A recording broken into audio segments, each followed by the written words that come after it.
I'm 23 years old, and sometimes I wonder if life was wasted on me. Definitely want to begin, and I asked the Russo brothers this question too, so Tom, no pressure here, but there's a bit of a bromance that you guys have now over the course of several films.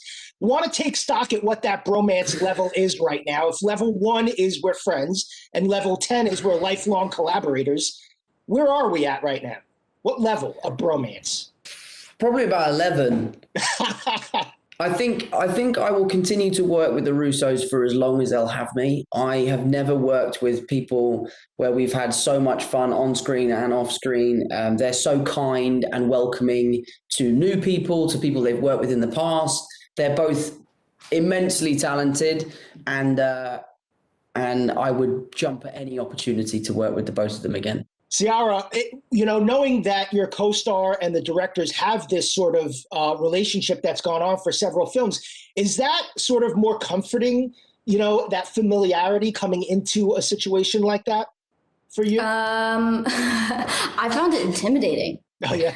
I found it so scary because I'm like, oh, shit.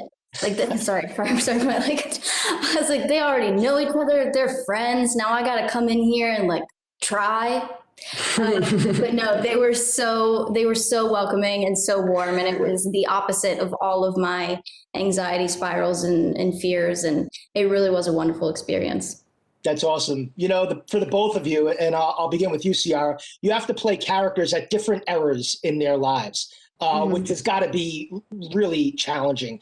For you as performers, what was the most rewarding era of this person's life that you played? And was it also the most challenging? It actually was. For me, the most rewarding era or chapter of this story was Dope Life, because I feel like we had to go to some really, really extreme places, some really dark places mentally to tell the story in the best way possible. And so when you sort of shred yourself in that way and give so much of yourself to the character, you want it to pay off. And I do feel really proud of the work that we did in this movie. Tom, is absolutely exceptional. And, his passion and care and strength is so clear in this as well. What about for you, Tom?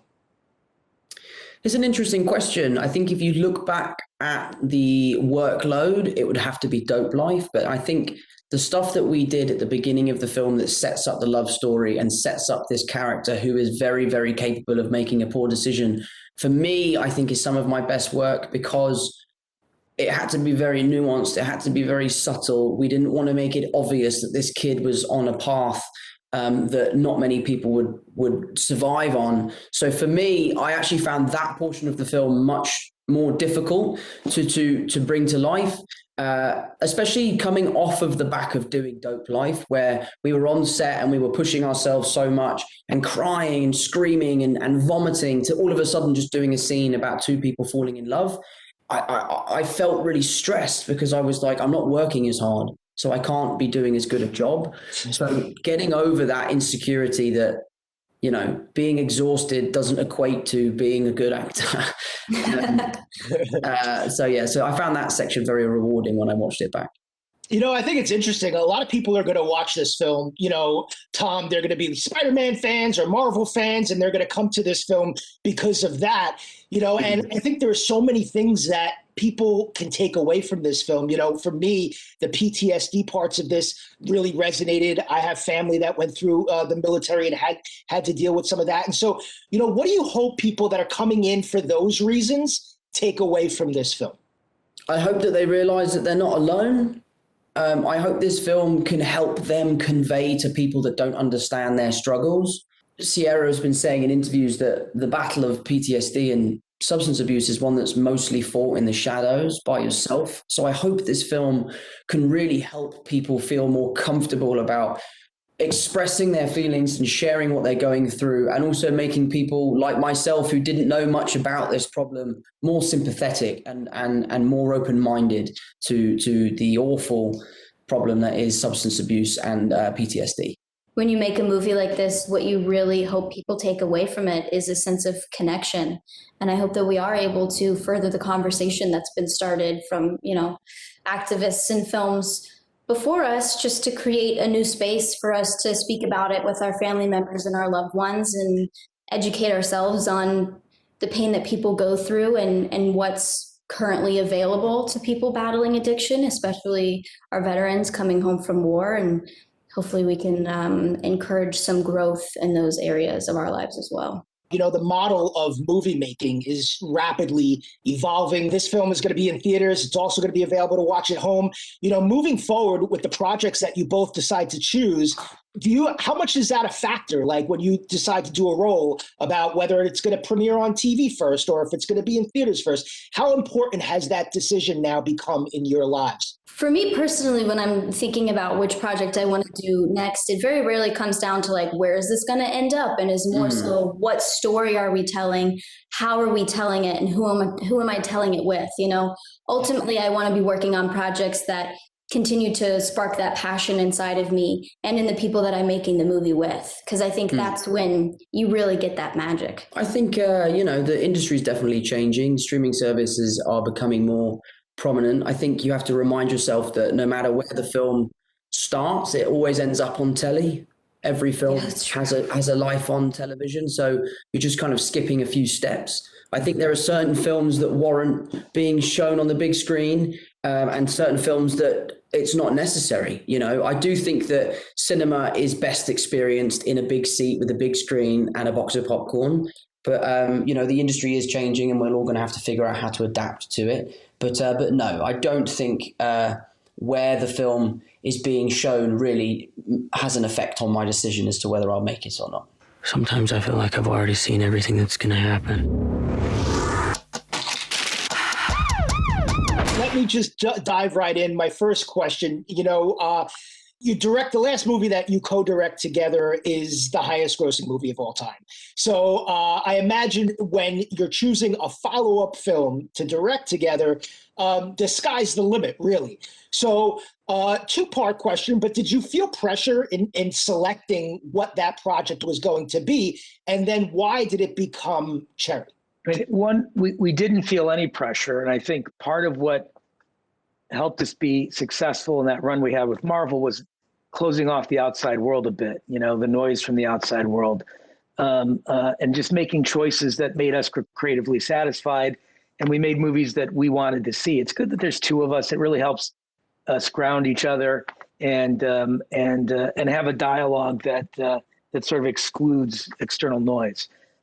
We picked this because the opioid crisis has touched us deeply, very personally. This book is about our hometown, written by Nico Walker, who grew up in our hometown in the same neighborhoods we grew up in. He and I worked at the same restaurant about 10 years apart from each other. So, and it really speaks to the existential crisis that a lot of that city and parts of the industrial Midwest find themselves in, and why opioids have taken such hold there. We have friends and family who are struggling with their sobriety, others who have died from addiction. So it just was a very personal, very important issue for us. You know, I do want to mention, you do have a bit of a bromance going with Tom Holland. This is several films you've worked on now with him. If we were to take stock of that bromance level right now, level 1 being like we're just friends, level 10 being like this is a lifelong collaborator, where would you feel like your bromance level with Mr. Holland is at this point in time? Probably 11. Yeah. So we adore Tom. I mean, he is among the most talented people we've ever encountered.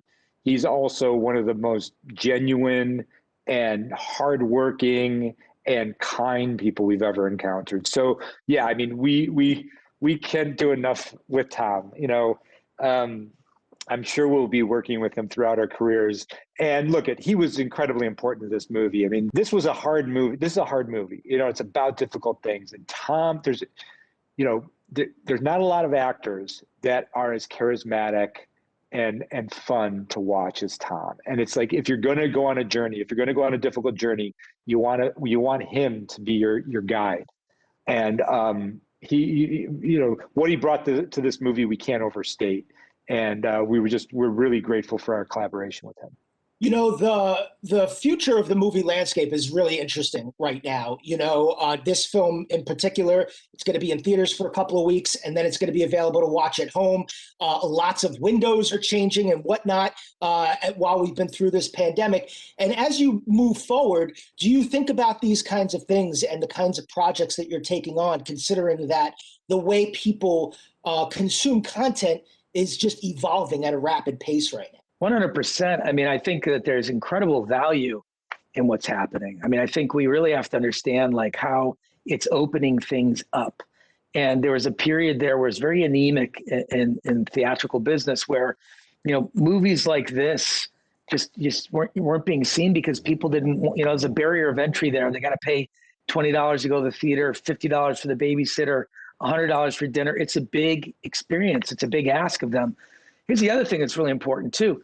There's an enormous international audience that is of a different socioeconomic status than most Americans, where the theater is something that is not attainable for them.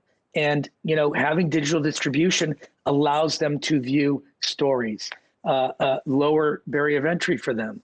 And that's incredibly important. That's about the democratization of storytelling.